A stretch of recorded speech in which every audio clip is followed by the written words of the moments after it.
Good evening and welcome to Slam the Gavel, the show that tells it all regarding family court, other court issues, as well as CPS. I'm your host, Marianne Petrie. Patriots Against CPS Corruption invites you to attend our march for Texas children. DFPS has failed the families of Texas. The Texas Special Committee on DFPS has also failed the children. Time to make our voices heard. Surround yourself with those on the same mission as you. Join us on the March for Our Children, September 21st, starting at 1 p.m. at 701 West 51st Street, Austin, Texas, 78751. I have a brand new guest on. I have Jay Rosenthal. He is a child welfare consultant and a former Child Protective Service CPS investigator. He founded CPSprotect Consulting Services, a first-of-its-kind consulting firm designed to help families prepare for and navigate CPS investigations very strategically. So I welcome you to the show, Jay. And, how did you begin to start this, CPS Protect Consulting Services? Thank you, Marianne, for having me. Happy to be here. So CPS Protect Consulting Services is the product of my experience working as a CPS investigator. We help families prepare for and navigate CPS investigations. Now, there are plenty of attorneys out there that specialize in CPS cases. However, attorneys, although they tend to know the law very well, they tend to be weaker in the area of how child welfare investigations themselves are conducted in practice. That's where we come in. Mm-hmm. We've done these investigations ourselves over and over again. We know what CPS is looking for when they knock on your door. And we help our clients hedge against it before they even show up. Or if they have already shown up, we help mitigate any potential damage and navigate the minefield that is a CPS investigation. Because CPS investigations are so opaque and people are, for obvious reasons, very scared when CPS shows up. It's one of the most frightening experiences a parent can endure. It's very difficult to know what to do. Should you let somebody in? Should you not? Should you sign a consent form so that CPS can review your child's medical records or not? What are they looking for? What does Child Protective Services consider a good home? How do they define what a good parent is? And in my experience as a CPS investigator in New York, I saw that this really was not a great way to do things, because if parents, no child comes with a manual.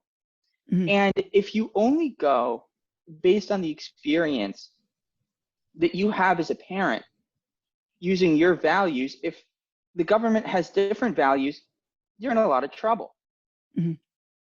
Now, I started at Child Protective Services doing investigations shortly before the COVID-19 pandemic.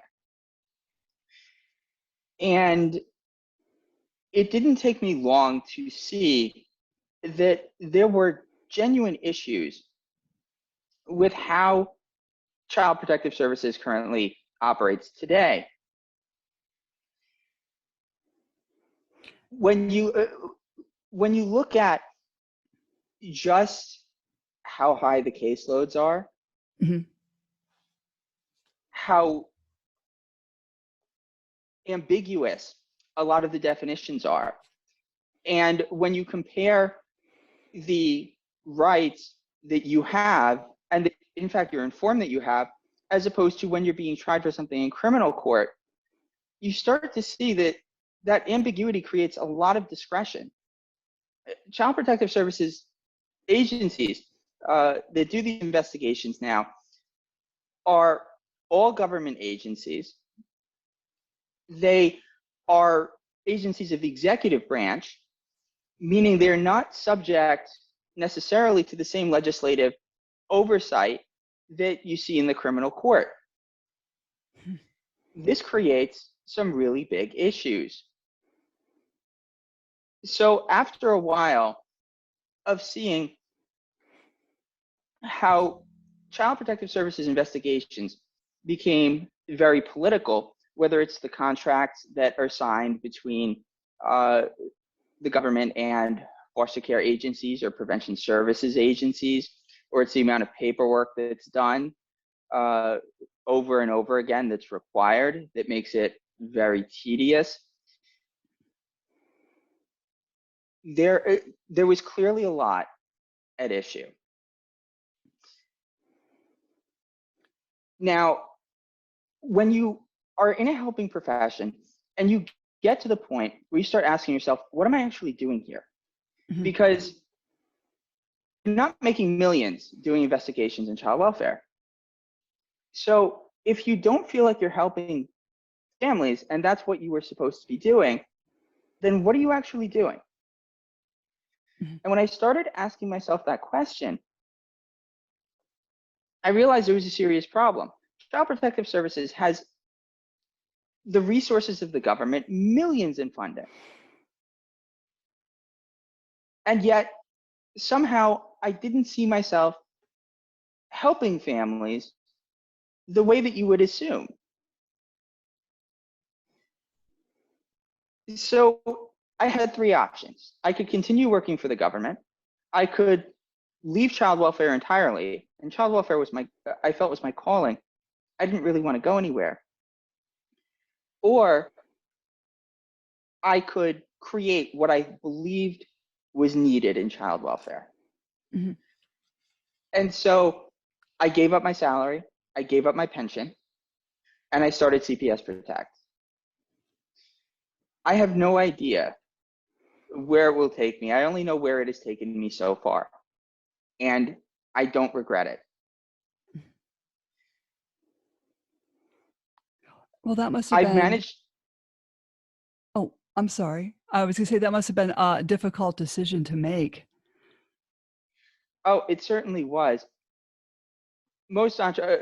Anyone who goes into entrepreneurship, who starts their own business, has to make this decision. And it is a very difficult one because having a salary, having a pension, this is a safety net. This is something that's consistent.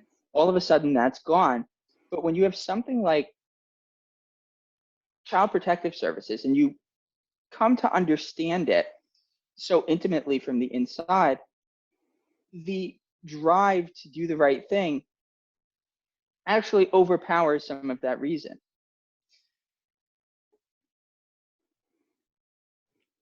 Now, as I said earlier, because CPS investigations are particularly opaque, there's a lot that families don't actually understand going into it, making it very easy to step in a minefield, say the wrong thing, not say the wrong thing, and end up in a lot of trouble.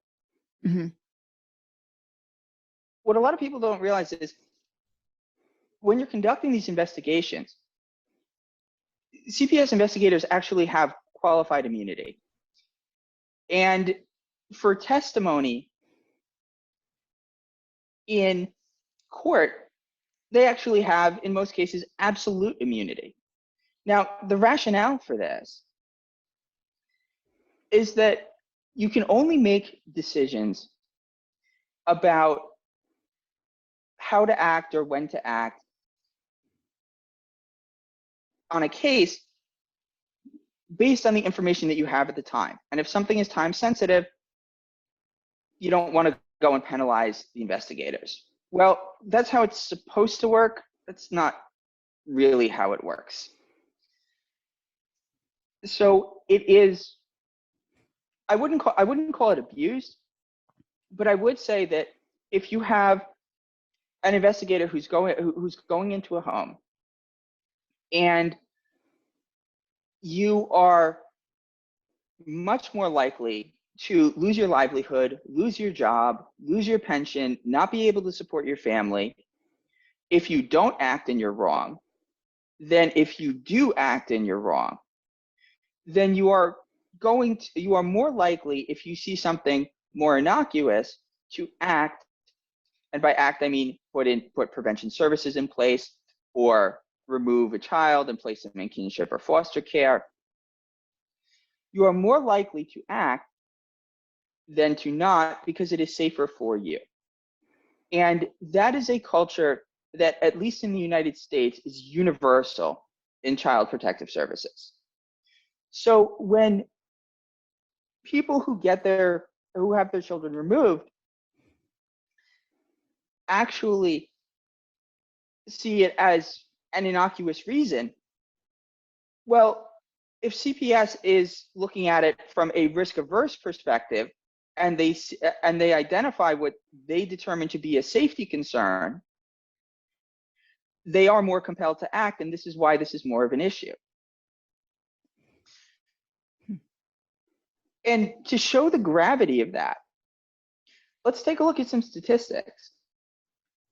So according to a 10-year longitudinal study that was published in the American Journal of Public Health back in 2017, 37.4% of all children in the United States experience a Child Protective Services investigation prior to the age of 18. That's almost 4 in every 10 children. Let's go a little further. There are approximately 61 million families with minor children in the United States. And according to a report in August 2019 from the Administration for Children and Families, that's the Federal Child Welfare Agency, 483,283 children were separated from their families by child welfare agencies in the United States. Let that sink in. We're talking 483,283 children. Using these statistics, we can conclude that 1 in every 139 families in the United States has had their child removed by a child welfare agency. These are staggering, astonishing numbers that beg the question, are parents really that bad at parenting? Keep in mind, this doesn't include the number of substantiated cases each year, which is even higher, or the number of families subjected to cases of any kind of outcome, even unsubstantiated. On top of that, the 1 in 139 families mark assumes that every family only has one child. So it is more likely than not, I would bet on it, that the rate of removal is even higher. So if the numbers really are that high, it begs the question, is it always that necessary? And if not, why? And if we want to answer that question, we have to look at the risk-averse culture. Of those removals, 84% of them are unrelated to physical harm of any kind. That means they're not sexual abuse, they're not physical abuse. This is not kids that are being pushed down the stairs. This is in the broad arena of neglect. It might be a dirty home. It might be a lack of supervision. It might be that they're not attending school and they're truant and the parent doesn't have control of the child. It's cases in these categories that make that statistic a reality.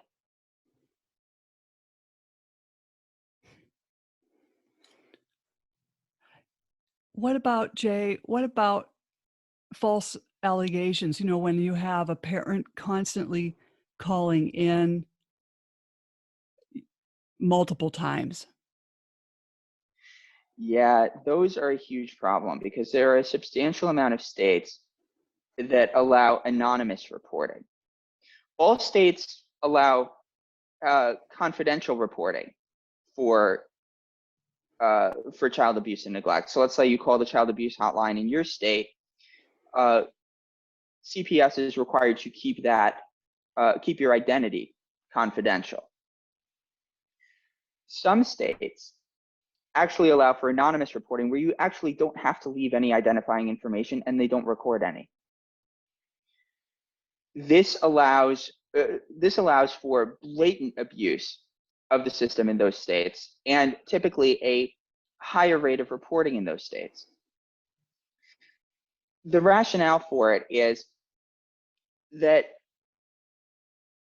anybody who might report child abuse in good faith, but wouldn't if they feared retaliation, would be more likely to report if they didn't have to leave their information. However, I have seen so much in blatantly false reports coming out.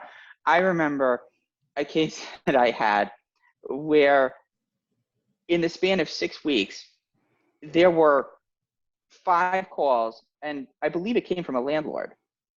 There were 5 calls on this one family, and there was nothing actually going on. What it looked like to me was this landlord just wanted the tenant out and was using CPS to get it. And the truth is, it's a waste of time for CPS, and it hassles a family. The only recourse that a family actually has in a circumstance like that is to file a police report alleging alleging that there's malicious reporting to Child Protective Services, because you are only protected, you are only reporting legally if you report in good faith, meaning you genuinely believe that something might be going on. If you are doing it because you don't like somebody, you want somebody out, you are angry at them, there is a custody dispute, that is illegal. However, to get a judge to actually unseal the name of a reporter requires an astronomically high burden of proof. So you have to make sure that not only do you have substantial evidence, but that you have substantial evidence that the person that you're alleging made the anonymous report. Made the malicious report. If it is an anonymous report, they're not going to have anything to unseal.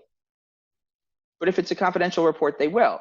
But if you have text messages, if you have emails, if you have recordings that you can provide that demonstrate that this person had a vendetta and made this report, then it may get unsealed.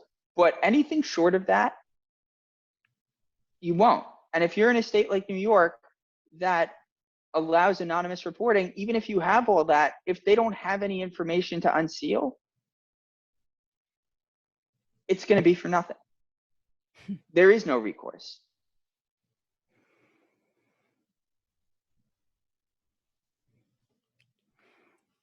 It's just you've got these parents that are in these custody disputes, like you said, constantly using CPS as a tool so that they can gain custody of a child.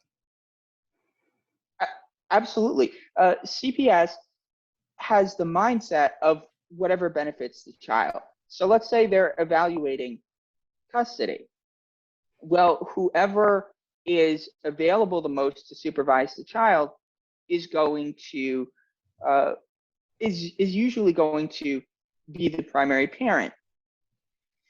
And let's say you go with a traditional household. Let's say the father works full time, and the mother either works part time or stays at home or has more flexible work hours. Well, CPS is going to see, well, the mother is around more, available more, so her contributions are going to be valued more. If you have a stay-at-home father, the father is going to be more valued there. But they don't see they only look at who's going to be supervising the child and who's going to be providing care. They're not looking at what kind of care and what kind of role somebody is playing. So if you have a working mother and a stay-at-home father, for example, the stay-at-home father is more likely to get the custody, or at least be the primary parent. Mm-hmm. And however, when CPS is called and something is alleged, well, you have another problem entirely, because that can give somebody leverage to say the other is an unfit parent, I want full custody. And then you have one parent with full custody and the other with none. Ultimately, the biggest loser is the child. Mhm. If you look at the research into success from childhood to later in life, you see that those that are in two-parent homes tend to have a higher rate of success, a higher rate, a lower rate of prison, and they tend to achieve a higher income level on average. That's not to say that children of divorced parents aren't successful. Many are. But from a general standpoint, if you are ostracizing a parent and kicking them out of the home, it does not make it better for the child. However, CPS is only looking at what the government defines it as. And that's an important thing to keep in mind. Is, for example, let's say we're talking about how a child is fed. Mhm. The government uses what they call the minimum standard of care for this. So the minimum standard of care for nourishment would be you are providing enough food and nutrition to sustain the child. You don't have to shop at Trader Joe's. You can buy Happy Meals for breakfast, lunch, and dinner and still meet the minimum standard of care. Then again, if the child is diabetic and you're still feeding them breakfast, lunch, and dinner in Happy Meals, that may be considered medical neglect. But if you don't know the minimum standard of care in every respect and you're not preparing for that, then CPS is going to see that, and that again goes back to liability. If we don't take action, there is more risk to us than if we do, so we need to demonstrate that we're doing something.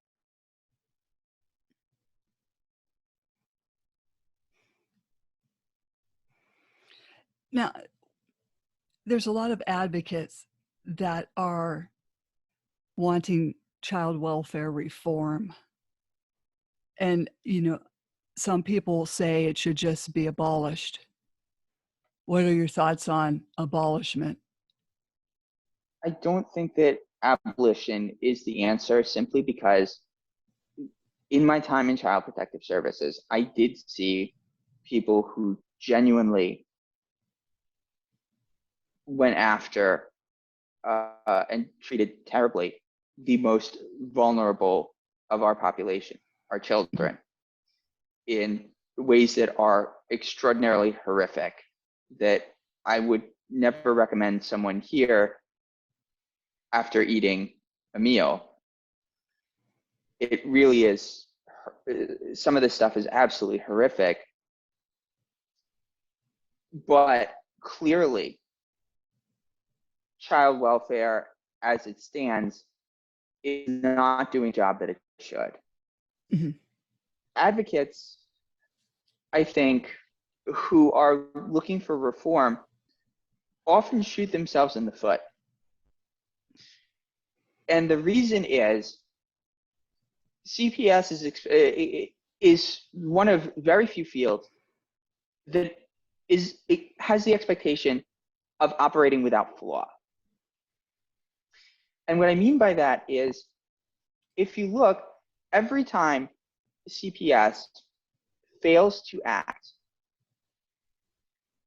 and something happens to a child, say a child dies, there is outrage in the media, there's outrage in the public,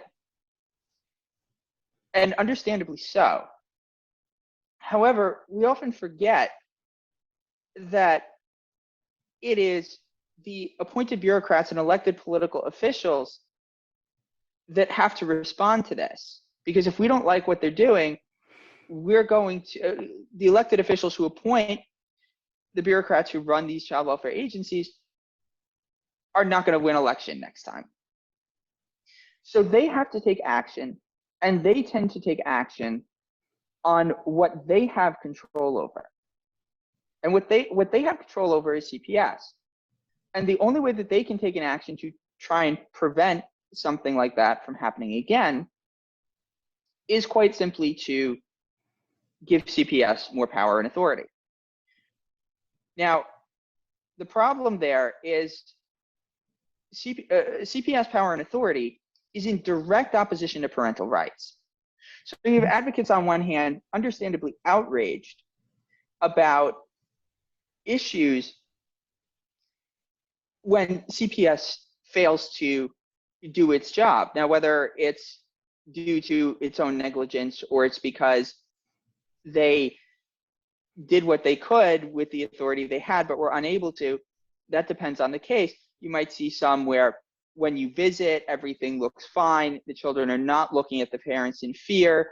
You call the doctor says, I haven't seen any signs of child abuse and neglect, but I haven't seen the child in a couple years. And you don't really have enough information to supporting the allegations to actually act. And unfortunately, something happens. Well, that brings us to the point that if you want to preserve your parental rights, unfortunately, you have to accept that there are going to be fringe cases where CPS is not going to have the power or the authority to act in a timely manner and get the information that's needed to actually protect the children in that family. There are going to be some that are going to fall victim to this if we are to preserve our parental rights. I don't have the answer to what the right balance is for parental rights and CPS's authority. I don't know anybody who does yet. But if we keep trying to hold CPS to the standard that you can't make a mistake, and at the same time demand protection for our parental rights, the political officials who respond to these gripes that we have are going to keep giving CPS more power and authority. We have to decide what we want as a society, or this will continue in a loop. There's just no other way around it. It's not fun to talk about. It's not, it's not something anybody wants to think about. But if we do want to inflict change here, we have to figure this out and double down on it.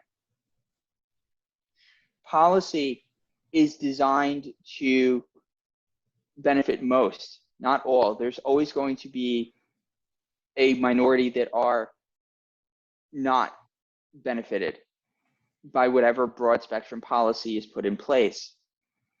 We cannot have our cake and eat it too. Mm-hmm.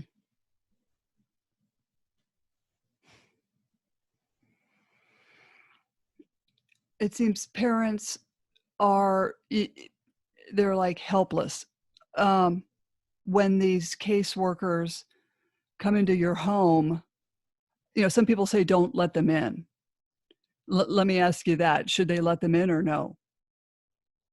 Well, what I tend to recommend is that they don't let them in right away. They may, if they have to see the children, you can bring them to the door to, just make sure that they're safe. Have them ask a couple sentences, a couple questions, that's fine. And schedule for them to say basically that this is not a good time. For example, we're having dinner. Can you come by tomorrow at such and such a time? This gives you a little time to digest what's going on. It gives you a little time if you wanted, for example, to call CPS Protect, or call legal counsel, or both. You would have the opportunity to do that. And it also, because by mandate, they have to actually check the children and see that they're safe. If you just blatantly refuse for a family to, if you blatantly just refuse for them to see the children, eventually they're going to have to go to court and get an entry order. Mm-hmm. And once they're in court, that can prolong things. It can increase the anxiety and the stress that you feel. If you've ever been through a CPS investigation, I don't think you slept much for the duration of it, at least not well. And the idea is to get CPS in and out of your life as quickly as possible. So you want to have the opportunity to strategically get through an investigation and be able to digest it, but at the same time, you'd rather it not end up in court. And so you have to actually balance CPS's intrusion with the potential of it going to court, and make sure that you maintain the most amount of control. Because if you refuse and that entry order comes in, it may not be at your discretion whether or not those children get interviewed alone. That may be included in the order that they're able to interview them alone. So you lose power if you go too hard. But if you just let them in and you're not prepared, you're anxious, the whole 9 yards, you could end up divulging a lot more than you intend to. And it could be a very small thing, and it could have very serious, profound, prolonged consequences.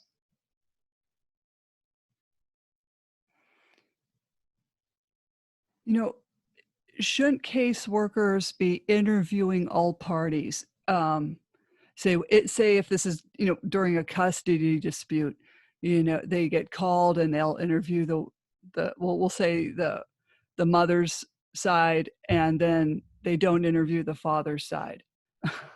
I mean,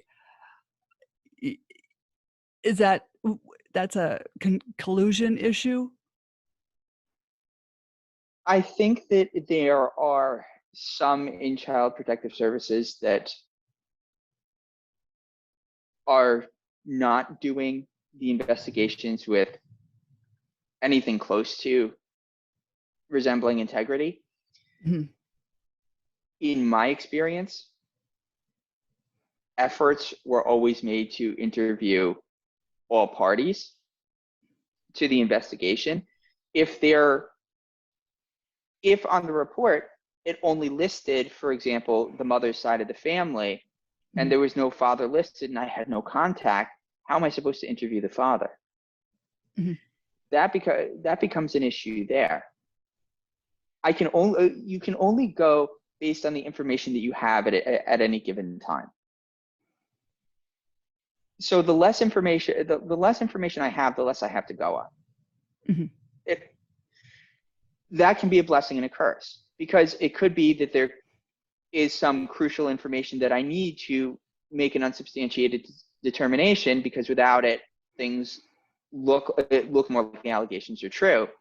But the more information I have, the more I have to rationalize whatever determination I end up making.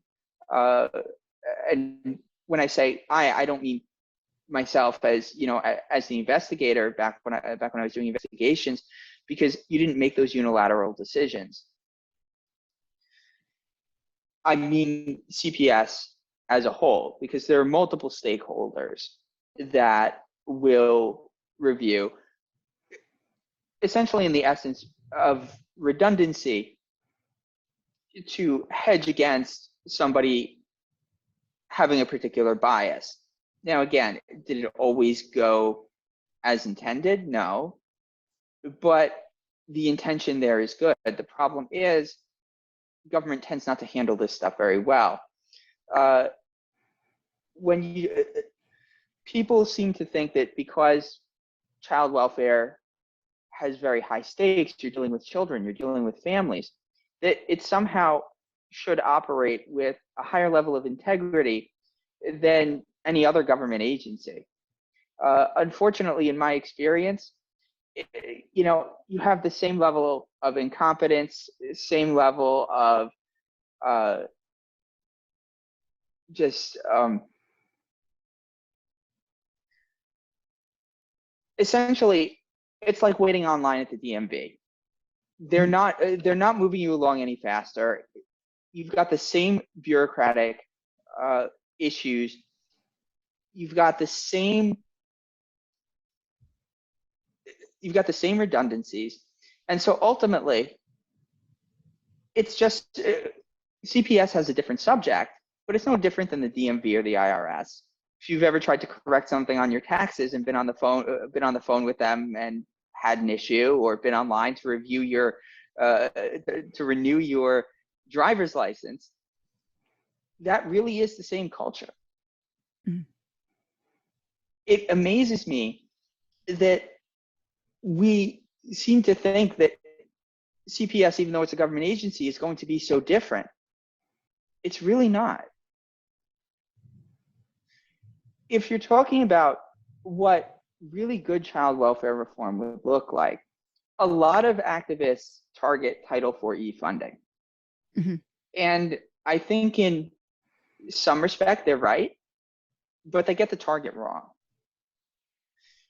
The reasoning for this is that Title IV of the Social Security Act distributes funding per child or per case for prevention services and foster care reimbursement to the states. Now, the activists and the advocates tend to say, well, CPS is getting paid to remove children, and they tend to target who they know, which are the frontline workers and their supervisors and managers, those much closer to the front lines. And that's a mistake, because they don't actually get paid more for that. Where they are correct is that most states contract out foster care and prevention services to private nonprofit agencies. Now, these are contracted by CPS. These are very lucrative, expensive contracts, and because CPS these child welfare agencies are conducted by the government, these contracts are, in essence, political. When that happens, the agencies that get these contracts tend to be friends of the officials that are signing the contracts.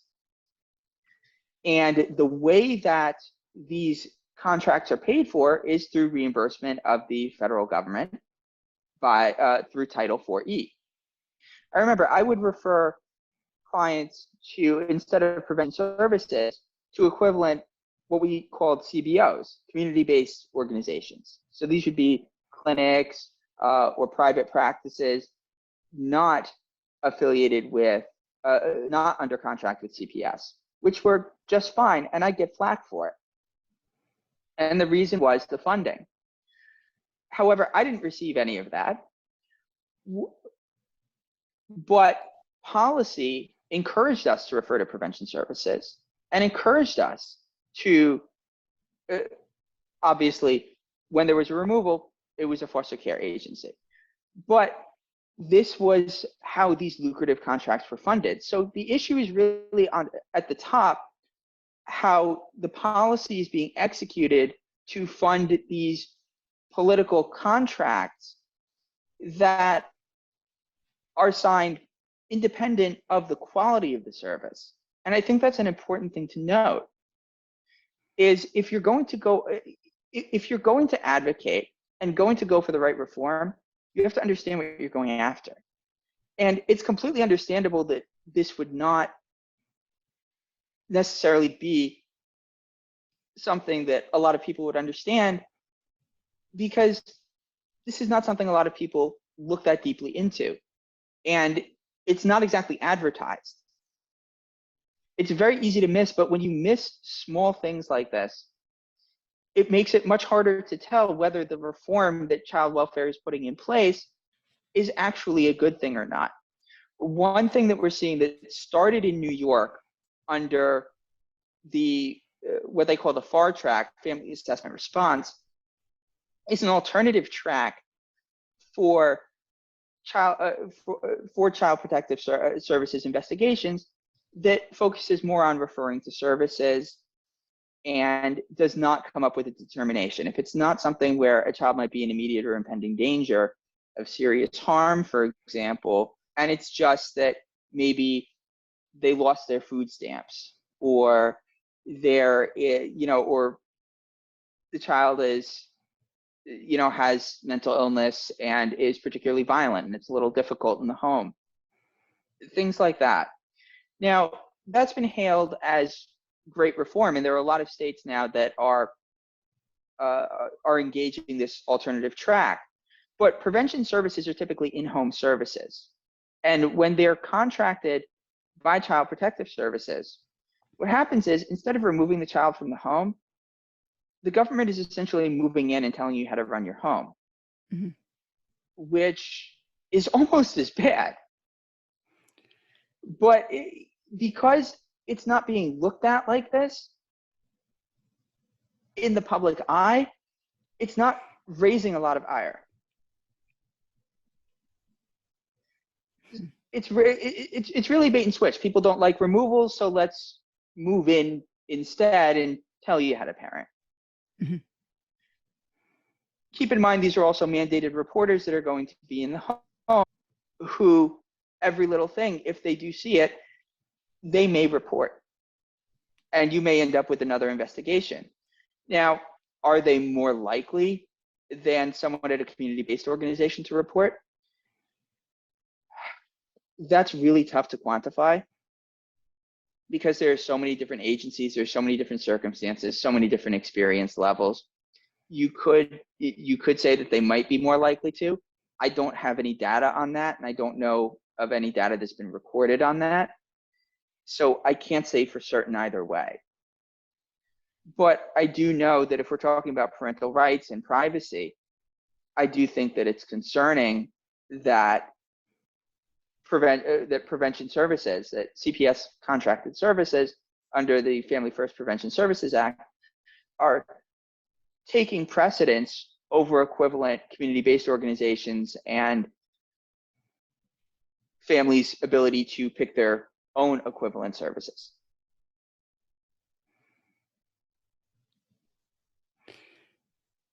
Because people, that I have interviewed, they've said, you don't want the government in your home.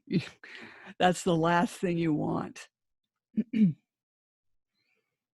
Absolutely. Because as I said, the government has its own definition of what a good parent is and what a good home makes. And it may not be yours. And what you may be doing may not necessarily be wrong, and it may not necessarily be bad, but if it's bad in the government's eyes, then there are consequences.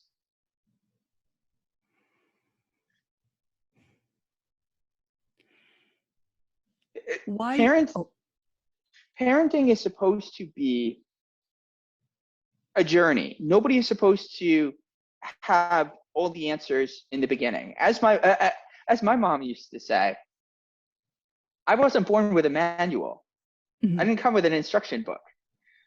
So the idea that CPS comes into the home and has all the, whether via prevention services or directly in an investigation, and has all the answers, it seems a little cynical to me. Because in parenting, there are always going to be mistakes. You're going to do your best, assuming most parents. I assume most parents have good intentions. Most parents, they're going to make some mistakes, but they're going to do the right thing, and they're going to do their best for their children. So why do we have a nanny sitting there saying, we have all the answers, we notice that you're doing something wrong, and we're going to penalize you for it? There comes a point where you can do that. And if you go back to the history of the very first Child Protective Service, the New York Society for the Prevention of Cruelty to Children, founded in 1875, you see a very different environment. You see that cases were handled very differently. These were, the New York Society for the Prevention of Cruelty to Children was actually founded by the founder of the ASPCA, the American Society for the Prevention of Cruelty to Animals, and the ASPCA's legal counsel. By 1925, there were over 400 of these societies for the prevention of cruelty to children in the United States doing these investigations. Not everything they did was great back then. Remember, this was pre-civil rights, so it's not as if they were perfect. But in the 1960s, the family and juvenile courts were invented. These societies for the prevention of cruelty to children, the network was starting to falter. Some of these societies were closing due to lack of funding or lack of personnel.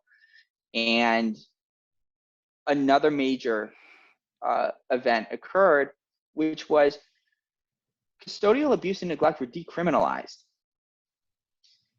And that's why CPS handles these investigations outside of criminal court. The determinations are made by CPS, and depending on the state, cases are adjudicated in either criminal court, family court or juvenile court, not criminal court. They also tend to go by the fair preponderance of the evidence, which is it more likely than not than the allegations are true? Criminal court uses the clear and convincing evidence standard, what most people know better as beyond a reasonable doubt.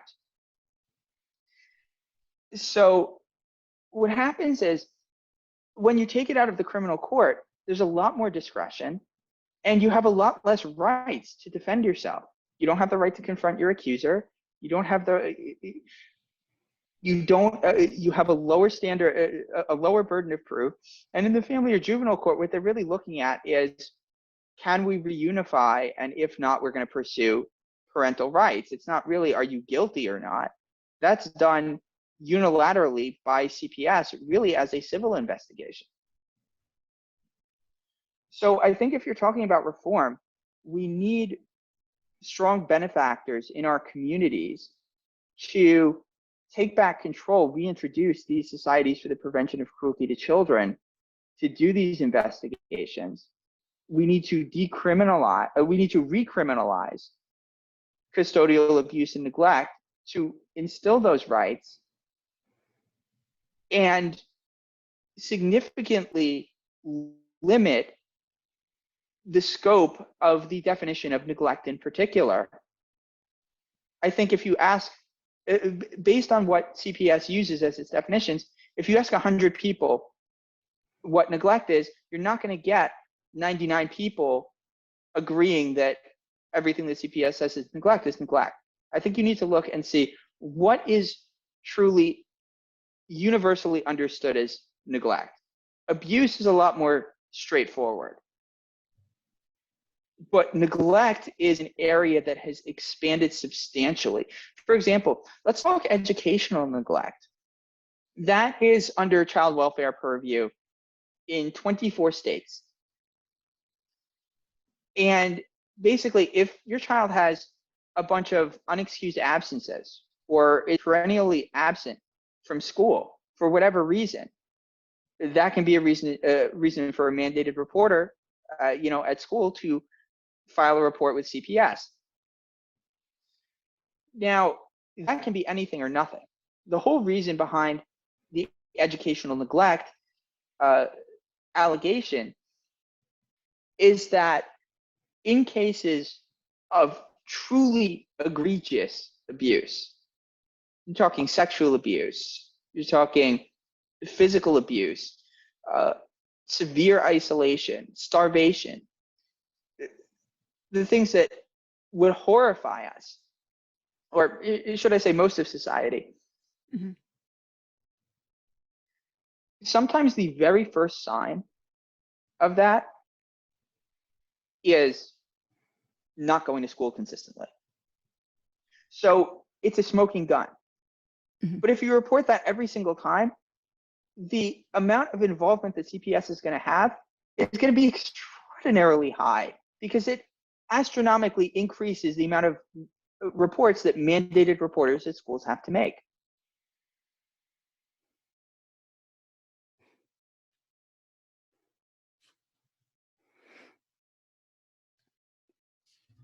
And what if,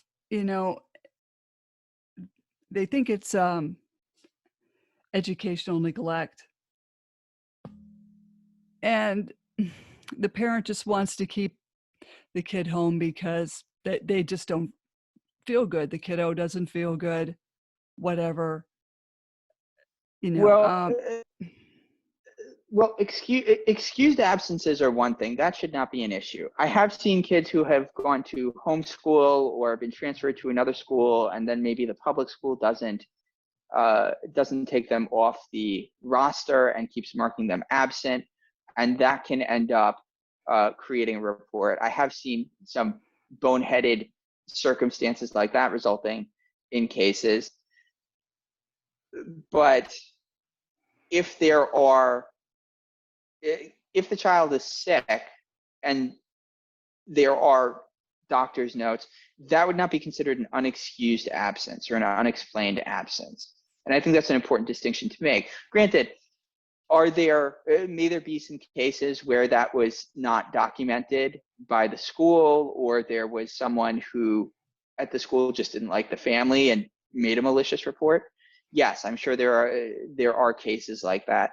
But in my experience, that is not the majority. Again, with mandated reporters, by law, they are required to make these reports, even if it is something frivolous.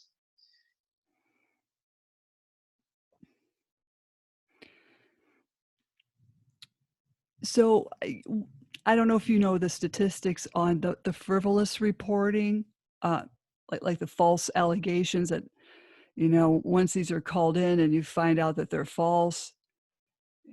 Do you happen to know anything about the statistics on those? Well, that's really difficult to say, because the amount of false allegations that are actually made that are labeled as false, remember, they will have had to have compiled enough evidence and made a case that this is actually a false allegation in order for it to be documented as such. So the amount of cases that actually reach that are very, very small.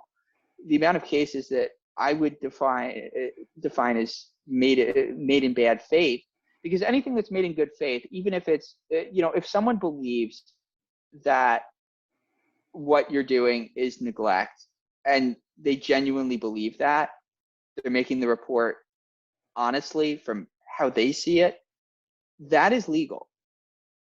Whether or not CPS, whatever determination CPS makes is independent of that.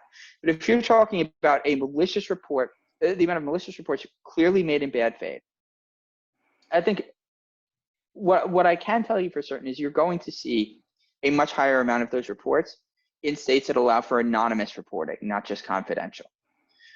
But CPS has never actually done the legwork on these cases that look ridiculous, but are not classified as having been made in bad faith.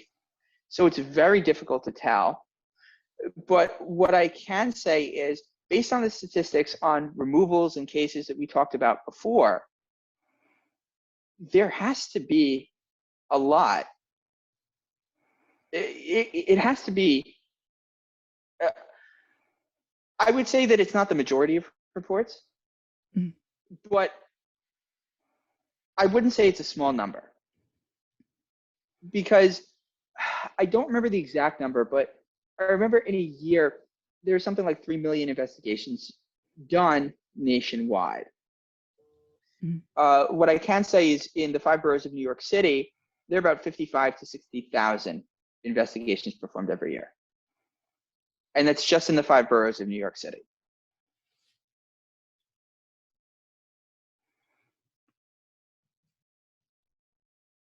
Now, when people are indicated they've got to go through a CPS hearing with a CPS judge, in order to become exonerated so they can go back to their jobs to work with kids. I don't know if every state is different on that, but I noticed some parents, they don't know what to do, and that isn't done within a period of time. You know, what do those people do? I mean, I was lucky I had an attorney that said, "Oh, okay, you've been indicated. We've got to file this to, get this in motion so you can go before a CPS judge and get cleared of this so you won't lose your job as a registered nurse." Right. Well, for me, I'm a strong believer in being prepared before CPS even arrives at your door. That's one of the Mm, reasons I started CPS Protect. Is if you can be prepared, if you know the conditions that make you vulnerable, and you resolve those conditions before they even show up, it makes it a lot easier to avoid even getting to that point. mhm, Unfortunately, that is not the norm mhm, nowadays. So when you do get to that point, you do need a good attorney to go in front of to go there. You need to comb through. You need to make sure that you read up on policy, and that you make sure, if you can find a technicality where they went wrong, a determination can be overturned on that alone. But you need to find that technicality. But if you're not looking right now, or if you're not getting help right now and preparing, when you're in the middle of a CPS investigation, the emotions are flying. You're not thinking strategically. You're not thinking entirely clearly. No one is. mhm, So the idea that you are going to be able to think as clearly as you do on your most perfect day, when you're dealing with all this, mhm, is a joke. mhm. No human being is that strong and that detached from their own emotion. It is part of the human condition. And it's one of the reasons that even the smartest and most confident people, when they're in a CPS investigation, they make mistakes and step on mine after mine that ends up getting them a substantiated case where they might not have one otherwise. Mhm. I've seen this repeatedly. Because when a CPS worker, when a CPS investigator shows up at your door, without saying a word, just flashing their badge, what they're saying is, "Hi, someone told the government you're a bad parent, and I'm here to find out why. May I come in?" If that isn't the biggest blow to someone's ego, someone's character, someone's self-esteem, I don't know what is.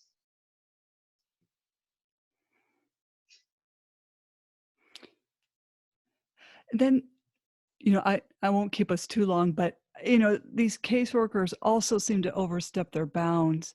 When people don't know what they're doing and they let them in, and this caseworker's, she's opening up the refrigerators, and then she's sitting you down and says, "Sign this," and you don't even know what you're signing. There's, like, no writing above that, it just says signature.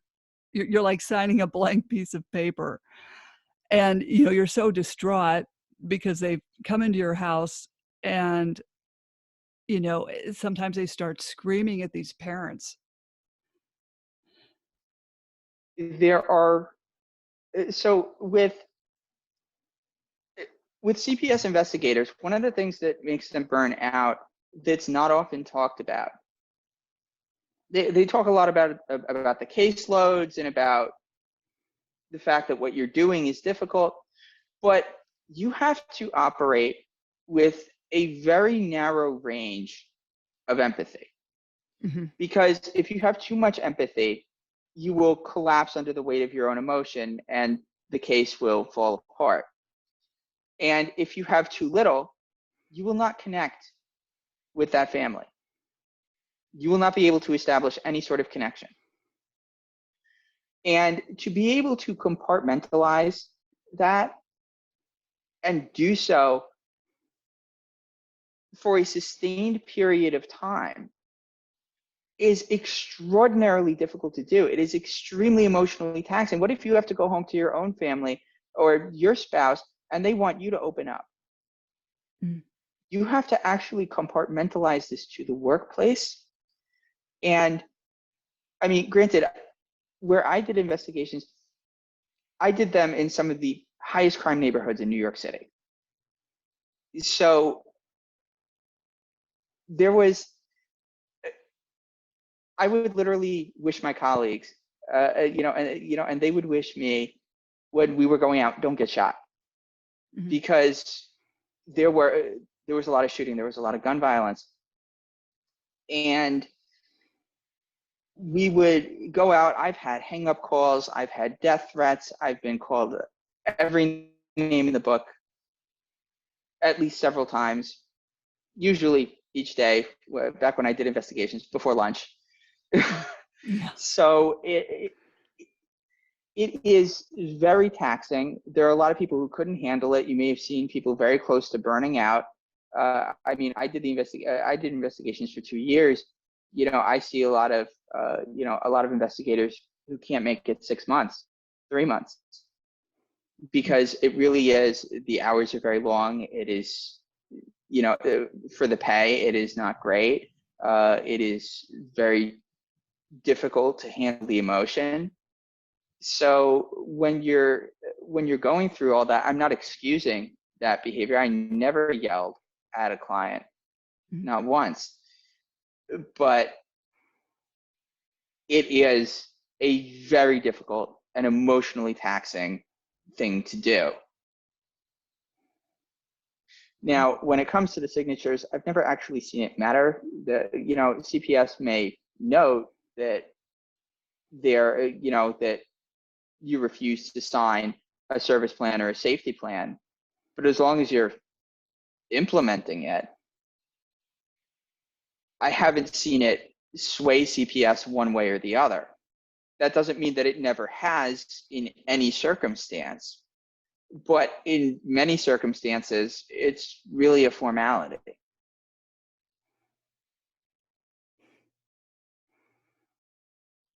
Granted, a formality with potential consequences if you do sign and don't follow through, but a formality.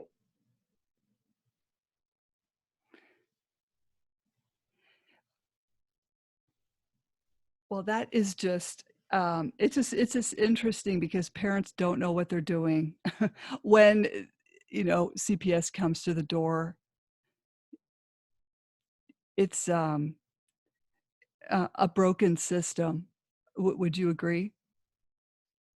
I agree that it's broken in the sense that when the government decided to get involved in doing it, they really went and destroyed it. I think once it became a political matter, it became an issue, because if you look at the way political parties perceive CPS, they like it when it favors how they believe children should be raised, and they don't when it doesn't. CPS, for the most part, is regulated at the state level. So all you have to do is look at the different states and see that. And that really is an issue, because as soon as as a state might flip, then people stop caring about it. Mm-hmm. The politicians that did care about it before, all of a sudden don't. Mm-hmm. Hmm.